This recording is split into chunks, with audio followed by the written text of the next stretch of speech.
प्यारे बच्चों, halo alkane and hello arenes की अगली कक्षा में आपका स्वागत है।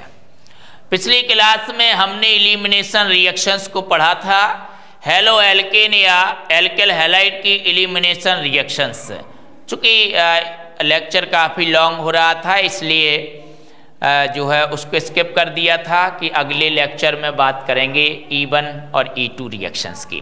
तो आज की क्लास में हमें E1 और E2 रिएक्शंस को जानना है, उसकी मैकेनिज्म को जानना है, साथ ही और भी हम जो है रिएक्शंस जानेंगे एल्किल हैलाइड की। तो ये वीडियो बहुत ही शानदार होने वाला है, इसे पूरा अवश्य देखें और वीडियो पसंद आने पर इसे लाइक करें, शेयर करें और कमेंट करके अवश्य बताएं। तो चलिए भाई, आज स्टार्ट करते हैं। एलिमिनेशन रिएक्शंस को एक बार फिर से रिपीट कर लेते हैं और वहाँ पर आपको जानना है सेट-जेफ नियम और फिर उसकी मैकेनिज्म। तो एलिमिनेशन रिएक्शंस, एलिमिनेशन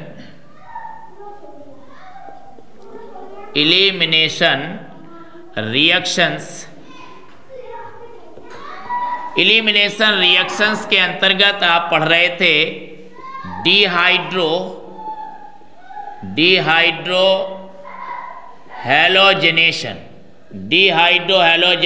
पढ़ रहे थे। डिहाइड्रोहैलोजेनेशन एलिमिनेशन रिएक्शंस के अंतर्गत पढ़ रहे थे आप, राइट। तो विहाइड्रोजनीकरण कहते जिसे, विहाइड्रोजनीकरण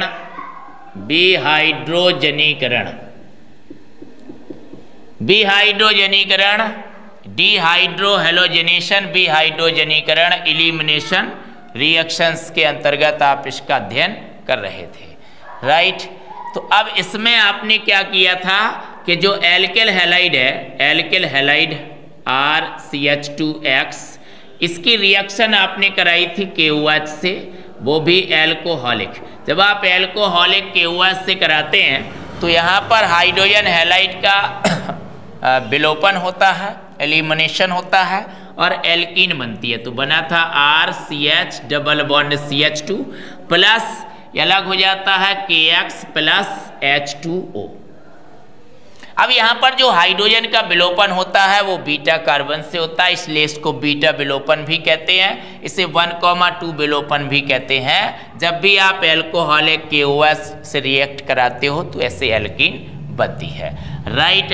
अब इसके अलावा अगर मान लीजिए सेकंड डिग्री का एल्किल हैलाइड है, सेकंड डिग्री एल्किल हैलाइड है और उसमें ये डिहाइड्रोहैलोजेनेशन रिएक्शंस कराई जाती है, तो अकॉर्डिंग टू सेट-जेफ नियम के अनुसार जो मुख्य एल्कीन बनती है वो अधिक प्रतिस्थापित एल्कीन होती है। अधिक प्रतिस्थापित एल्कीन मुख्य एल्कीन होती है, अधिक प्रतिस्थापित एल्कीन मुख्य एल्कीन होती है। तो वही मुख्य एल्कीन आपकी बनती है। मतलब आप इस नियम को सेट-जेफ नियम कहते हैं कि द्वितीयक एल्किल हैलाइड की एल्कोहलीय KOH से अभिक्रिया कराने पर अधिक प्रतिस्थापित एल्कीन मुख्य उत्पाद के रूप में बनती है, मेजर प्रोडक्ट के रूप में बनती है, और कम प्रतिस्थापित एल्कीन माइनर प्रोडक्ट के रूप में बनती है। या आप कह सकते हैं कि द्वितीयक एल्किल हैलाइड में विहाइड्रोहैलोजनीकरण अभिक्रिया में, डिहाइड्रोहैलोजेनेशन रिएक्शंस में हाइड्रोजन उस कार्बन से विलुप्त होती है जिस पर हाइड्रोजन की संख्या न्यूनतम हो, या जिस पर हाइड्रोजन परमाणुओं की संख्या कम हो, उस कार्बन से हाइड्रोजन विलुप्त होती है। एल्किल हैलाइड की विहाइड्रोहैलोजनीकरण अभिक्रिया में, डिहाइड्रोहैलोजेनेशन रिएक्शन में हाइड्रोजन परमाणु उस कार्बन से विलुप्त होता है जिस कार्बन पर हाइड्रोजन की संख्या कम होती है। इसे सेट-जेफ नियम कहते हैं। इस प्रकार से इस नियम को कह सकते हो, या फिर कह सकते हो कि डिहाइड्रोहैलोजेनेशन रिएक्शंस में, एल्केन के डिहाइड्रोहैलोजेनेशन रिएक्शंस में अधिक प्रतिस्थापित एल्कीन मुख्य पदार्थ होती है, मुख्य उत्पाद होती है, राइट। तो चलिए ले लेते हैं हम CH3 bond CH2 bond CH bond Br और बॉन्ड CH3, ये आपका सेकंड डिग्री का, ये देखिए ये कार्बन 2 कार्बन से जुड़ा है, सेकंड डिग्री का एल्किल हैलाइड है ये। सेकेंडरी ब्यूटाइल ब्रोमाइड कह सकते हैं आप इसे, सेकेंडरी ब्यूटाइल ब्रोमाइड पढ़ेंगे भाई, ब्रोमाइड है, ठीक है। अब आप इसकी रिएक्शन कराएं, आप इसकी रिएक्शन KOH से करा रहे हो, वो भी एल्कोहलिक। जब आप एल्कोहलिक KOH से इसकी रिएक्शन कराओगे तो भैया क्या होगा, तो एक बार ये भी आपका बीटा कार्बन है, ये भी बीटा कार्बन है, ये अल्फा कार्बन है, इससे ब्रोमीन जुड़ा है। तो बीटा कार्बन में इस वाले कार्बन से जब आप हाइड्रोजन को विलुप्त करेंगे तो अधिक प्रतिस्थापित एल्कीन बनेगी, और जब इस कार्बन से हाइड्रोजन को विलुप्त करेंगे तो कम प्रतिस्थापित एल्कीन बनेगी। तो हमें हाइड्रोजन उस कार्बन से निकालना है जिस पर हाइड्रोजन की संख्या कम हो, इसी को तो हम सेट-जेफ नियम कहते हैं भाई। तो क्या हो जाएगा भाई, कितना हो जाएगा, CH3 सिंगल बॉन्ड CH, जब आप एक H निकाल देंगे तो CH बचेगा, और double bond CH bond CH3 और प्लस अलग हो जाएगा भैया KBr और H2O, ठीक है। तो द्विबंधित कार्बन पर जितनी अधिक एल्किल समूहों की संख्या है वो उतना ही अधिक प्रतिस्थापित है। अधिक प्रतिस्थापित एल्कीन का मतलब क्या है कि द्विबंधित कार्बन पर एल्किल समूहों की संख्या अधिक हो, वो अधिक प्रतिस्थापित एल्कीन। तो यहाँ पर द्विबंधित कार्बन पर एल्किल समूहों की संख्या 2 है, तो ये अधिक प्रतिस्थापित एल्कीन है। 1 2 3 4, आप इसे 2 ब्यूटीन कहते हैं, क्या कहेंगे, 2 ब्यूटीन कहेंगे। ये भैया मेजर प्रोडक्ट कहलाएगा, मेजर प्रोडक्ट कहलाएगा। ये मतलब मुख्य पदार्थ है, ये 80% बनेगा रिएक्शन में। इसके बाद अब अगर आप यहाँ से हाइड्रोजन निकाल देंगे जिसमें हाइड्रोजन अधिक है, जिसमें कम प्रतिस्थापित एल्कीन बनेगी, तो वो मेजर प्रोडक्ट नहीं होगी, वो माइनर प्रोडक्ट होगी, वो सेट-जेफ नियम के अकॉर्डिंग बनी हुई नहीं मानी जाएगी। तो आप लिखे CH3 बॉन्ड CH2 और सिंगल बॉन्ड CH फिर डबल बॉन्ड CH2, ऐसा कर दें आप। यहाँ से H निकाल दिया, CH डबल बॉन्ड CH2 और प्लस क्या अलग हो जाएगा भैया, KBr अलग हो जाएगा, प्लस H2O अलग हो जाएगा, राइट। तो ये आपका बनेगा 1 2 3 4। तो ये आप फर्स्ट ब्यूटीन क्या कहेंगे, आप इसे फर्स्ट ब्यूटीन कहेंगे। ये भैया माइनर प्रोडक्ट, ये कम प्रतिस्थापित एल्कीन है, ये आपका माइनर प्रोडक्ट है, मतलब मुख्य उत्पाद ये नहीं है। ये रिएक्शन में केवल 20% बनता है। ये डिहाइड्रोहैलोजेनेशन रिएक्शंस है, एलिमिनेशन रिएक्शंस है। अब ये जो एलिमिनेशन रिएक्शंस है ये 2 टाइप से होती है, E1 रिएक्शंस और E2 रिएक्शंस। E1 अभिक्रिया और E2 रिएक्शंस, E2 अभिक्रिया। E1 का मतलब है यूनिमोलिकुलर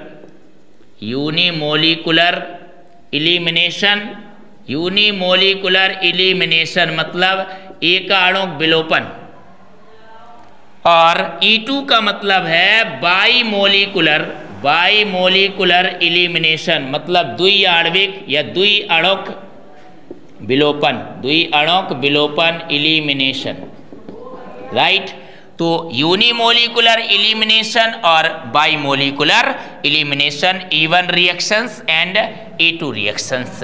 तो अब E1 और E2 को अच्छे से जान लेते हैं। यहाँ तक बात आपको क्लियरली समझ आ गई होगी। यही चीज़ हमने पिछले लेक्चर में यहीं पर इसे फिनिश किया था। तो अब हमें E1 रिएक्शंस एकाणुक विलोपन और E2 रिएक्शंस मतलब द्विअणुक विलोपन बात को समझ लेना है। तो देखिए, एकाणुक का मतलब है जिसका वेग एक अणु पर निर्भर करेगा, और द्विअणुक का मतलब है जिसका वेग 2 अणुओं पर निर्भर करेगा, राइट।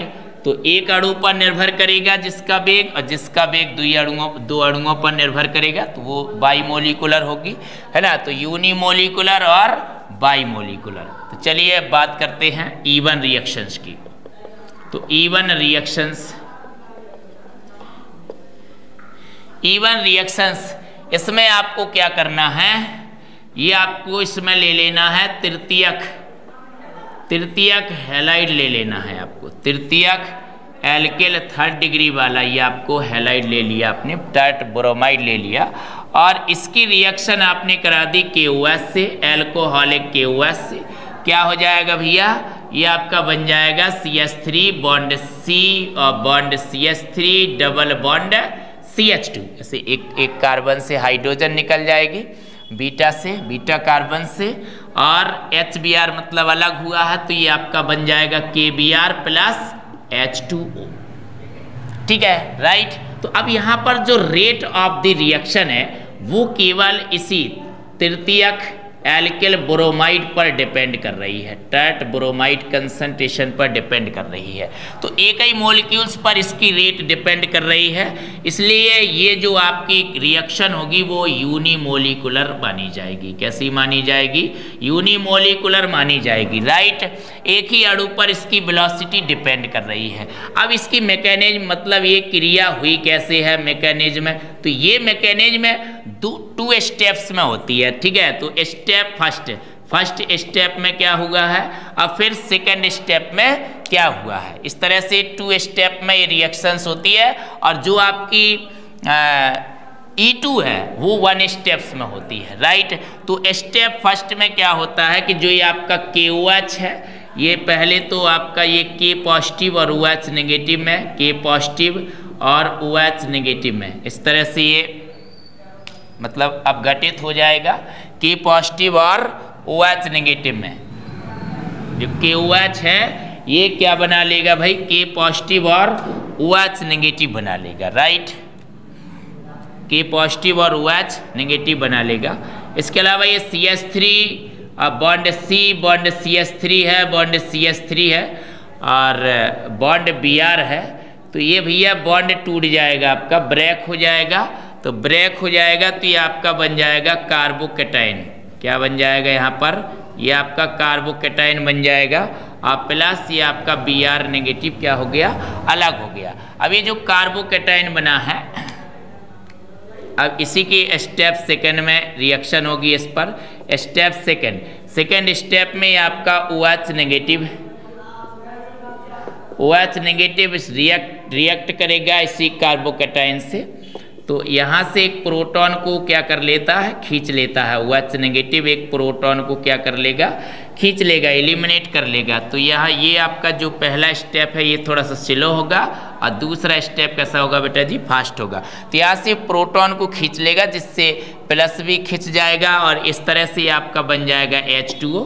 और प्रोटॉन को खींच कर H2O बना लेगा, प्लस से आपकी बन जाएगी मुख्य पदार्थ alkene, right, C double bond CH2, right. और ये आपका K positive and Br negative इसका संयोग हो जाएगा भाई, K पॉजिटिव और प्लस ये जो Br नेगेटिव है ये आपस में संयोग करके क्या बना लेंगे, KBr बना लेंगे। तो इस तरह से 2 स्टेप्स में आपकी E1 रिएक्शंस होती है। अब हम बात करते हैं E2 रिएक्शंस पर। तो E2 रिएक्शंस ये आपकी आप दिखा लीजिए मेथल ब्रोमाइड पर दिखा लीजिए, और इसकी रिएक्शन आप KOH से कराएंगे भैया, तो क्या बन जाएगा, सॉरी एक कार्बन पर आप नहीं दिखा सकते, एथल पर दिखाना पड़ेगा, एक कार्बन में शो नहीं होगा एलिमिनेशन। तो CH3 क्योंकि एक कार्बन पर तो आपको हाइड्रोजन निकालनी है ना, और एक कार्बन से हेलोजन निकालनी है, तो CH2Br इस तरह से, ऐसे आपने एथल क्या ले लिया, एथल ब्रोमाइड ले लिया, और अब आप एल्कोहलिक KOH से एलिमिनेशन दिखाएंगे। तो भैया कितना बन जाएगा, CH2 डबल बॉन्ड CH2 बन जाएगा, प्लस क्या अलग हो जाएगा, KBr अलग हो जाएगा, प्लस H2 अलग हो जाएगा। तो यहाँ पर रेट ऑफ द रिएक्शन जो है वो डिपेंड कर रही है कंसंट्रेशन पर।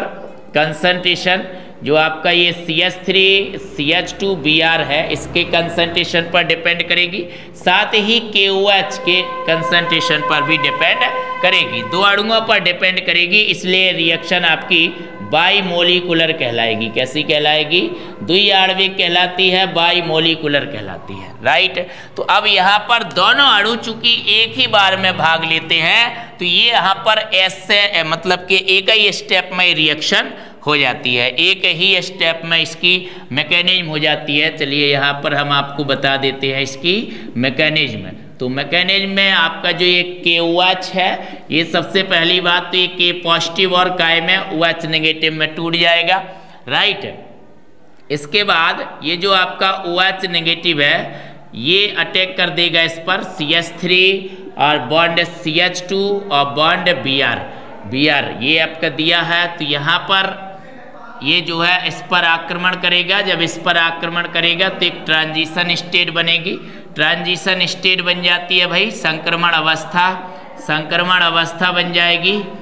और इस तरह से CH3 बॉन्ड CH2 और ये Br, तो ये संक्रमण अवस्था बन जाएगी। यहाँ पर आंशिक नेगेटिव चार्जेस, यहाँ पर भी आंशिक नेगेटिव चार्जेस। ये ट्रांजिशन स्टेट बन गई है, ट्रांजिशन स्टेट संक्रमण अवस्था। अब क्या होगा, अब यहाँ से Br नेगेटिव अलग हो जाएगा और ये प्रोटॉन को खींच लेगा, राइट। तो ये प्रोटॉन को खींच लेगा भैया, तो ये क्या बना लेगा, H2O बना लेगा प्लस।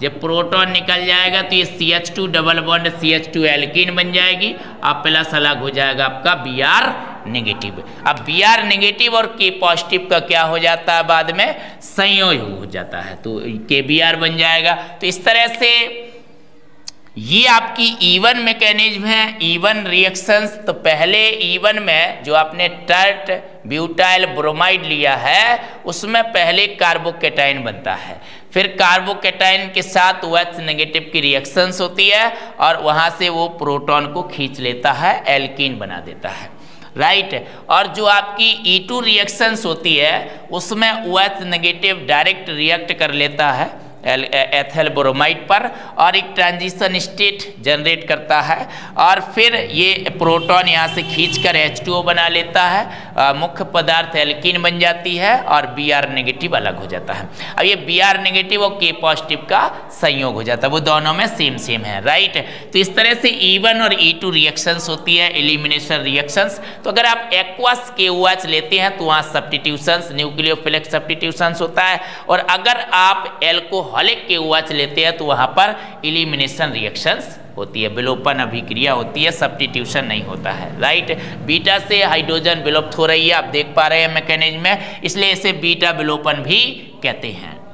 इतनी बात क्लियर हो गई है तो आपने ये दो प्रकार की रिएक्शंस को अच्छे से जान लिया है। हेलो एल्केन या एल्किल हैलाइड की दो प्रकार की रिएक्शंस को आपने बहुत ही अच्छे तरीके से विधिवत पढ़ लिया है, अच्छे ढंग से उनको समझ लिया है ना, उनको अच्छे से रिवाइज कर लीजिए। इसके बाद अब जो आपको रिएक्शंस पढ़नी है वो है रिडक्शन बेटा जी। तो जब भी आप एल्किल हैलाइड का रिडक्शन कराते हैं एल्केन बनती है, क्योंकि एल्केन से जब रिडक्शन कराएंगे आप एल्किल हैलाइड का, बात हम करते हैं अब रिडक्शन पर।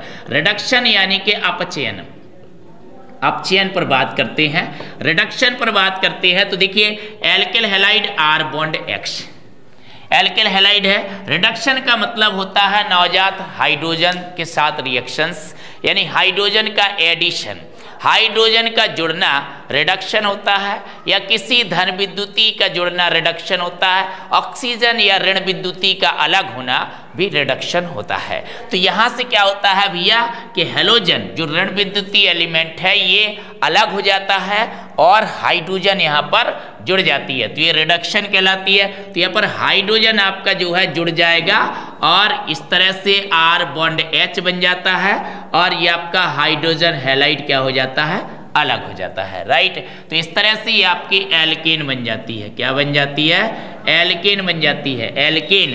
तो ये एल्किल हैलाइड था, एल्किल हैलाइड के रिडक्शन से आपकी एल्केन बन जाती है, ठीक है। अब यहाँ पर जब आप ये रिडक्शन कराते हैं तो यहाँ पर रिडक्शन कराते हैं तो रिड्यूसिंग एजेंट लेना पड़ता है, मतलब अपचायक लेना पड़ता है। रिड्यूसिंग एजेंट की यहाँ पर उपस्थिति चाहिए, है ना, रिड्यूसिंग एजेंट की उपस्थिति में ही रिडक्शन होता है, राइट। या फिर आप इसको इस तरीके से भी शो कर सकते थे, इसको इस तरीके से भी शो कर सकते हो कि R बॉन्ड X और इसमें आपकी जो नवजात हाइड्रोजन है इसके द्वारा रिडक्शन होगा और क्या बन जाएगी, एल्केन बन जाएगी और हेलोजन आपकी क्या हो जाएगी, अलग हो जाएगी, हैलाइड अलग हो जाएगा, ये एल्केन आपकी बन जाएगी। यहाँ पर आपको रिड्यूसिंग एजेंट लेना पड़ता है। तो भैया यहाँ पर रिड्यूसिंग एजेंट आप कौन कौन से ले सकते हो, रिड्यूसिंग एजेंट यहाँ पर आप कौन कौन से ले सकते हो, ठीक है, वो आपको ध्यान देना है। तो पहली बात, आप ये रिडक्शन करा सकते हैं, ये यहाँ पर ही नहीं, पूरी कार्बनिक रसायन में आपको ये मुख्य रिड्यूसिंग एजेंट है जो आपको ध्यान रखना है। पूरी ऑर्गेनिक केमिस्ट्री में इन्हीं रिड्यूसिंग एजेंटों का हम यूज करते रहेंगे। तो भैया इनको ऑलवेज आपको रिमेंबर करना है, याद रखना है इनको। तो देखिए सबसे जो महत्वपूर्ण रिड्यूसिंग एजेंट है वो आपका जो है हाइड्रोजन। हाइड्रोजन से आप डायरेक्ट रिडक्शन करा सकते हैं, बशर्ते वहाँ पर आपको एक उत्प्रेरक लेना पड़ता है, निकल हो गया जैसे प्लेटिनम या फिर पैलेडियम, इनके प्रेजेंस में आप हाइड्रोजनीकरण रिएक्शन करा सकते हो, हाइड्रोजनेशन करा सकते हो, मतलब हाइड्रोजन द्वारा डायरेक्ट रिडक्शन करा सकते हो, राइट। दूसरी चीज, आप SN और HCl ले सकते हो, या फिर आप ZnHCl ले सकते हो, या फिर आप भैया या फिर आप सोडियम और C2H5OH ले सकते हो। देखिए जब भी एक्टिव मेटल्स को अम्ल या अम्लीय प्रकृति के विलयन में डाला जाता है तो हमारी ECS बताती है इलेक्ट्रोकेमिकल सीरीज कि वहाँ पर हाइड्रोजन उत्पन्न होती है, और नवजात हाइड्रोजन बनी हुई आपकी नवजात हाइड्रोजन वही क्या कर सकती है, रिडक्शन कर सकती है, राइट। इसके अलावा आप लिथियम एल्यूमिनियम हाइड्राइड, ये भी आप लिथियम एल्यूमिनियम हाइड्राइड या फिर आप सोडियम बोरोहाइड्राइड इनका भी यूज कर सकते हो ईथर में लेकर। ये भी बहुत ही अच्छे रिड्यूसिंग एजेंट है, बहुत ही अच्छे अपचायक हैं, इनका आप प्रयोग कर सकते हो। और यहाँ पर आप लाल फास्फोरस और HI इसका भी आप प्रयोग कर सकते हो, लाल फास्फोरस और HI द्वारा भी आप रिडक्शन करा सकते हो। तो ये आपके जो है यहाँ पर रिडक्शन के रूप में इनको आप यूज कर सकते हैं, इनके द्वारा आप रिडक्शन करा सकते हैं, राइट। तो यही रिडक्शन कराने से आपका एल्किल हैलाइड क्या दे देता है, एल्केन दे देता है। 3 टाइप की आपकी रिएक्शंस हो गई, समझ में आई बात। सपोज डेट आपका C2H5 Br है, एथल ब्रोमाइड है, और आपने इसकी रिएक्शन डायरेक्ट हाइड्रोजन से करा दी पैलेडियम या निकल के प्रेजेंस में, तो भैया C2H6 एथीन बन जाएगा और प्लस क्या अलग हो जाएगा, HBr अलग हो जाएगा, वेरी सिंपल, राइट। इसके बाद जो तीसरी टाइप की आपकी रिएक्शंस है वो है reaction with metals. Reaction with metals मतलब धातुओं के साथ रिएक्शंस।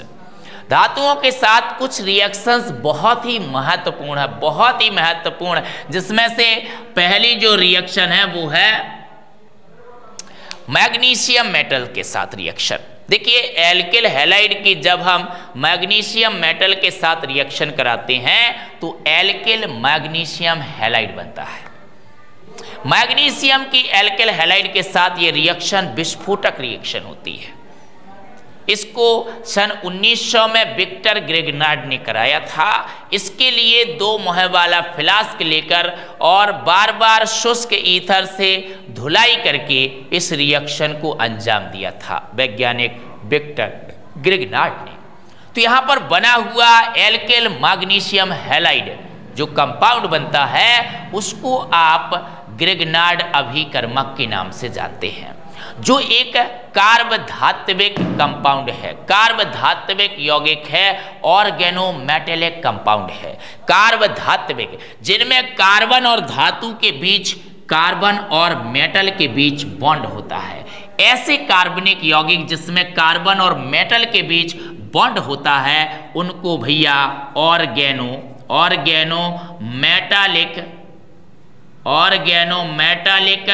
कंपाउंड कहते हैं। ऑर्गेनोमेटालिक कंपाउंड कहते हैं, मतलब उनको आप कार्बधात्विक यौगिक कहते हैं। हिंदी में आप उनको क्या कहते हो, कार्बधात्विक यौगिक कहते हो। ये चीज, ये जो टॉपिक है ये BSc फाइनल ईयर में आपको पढ़ने को मिलता है। फाइनल ईयर में आप ये पढ़ेंगे।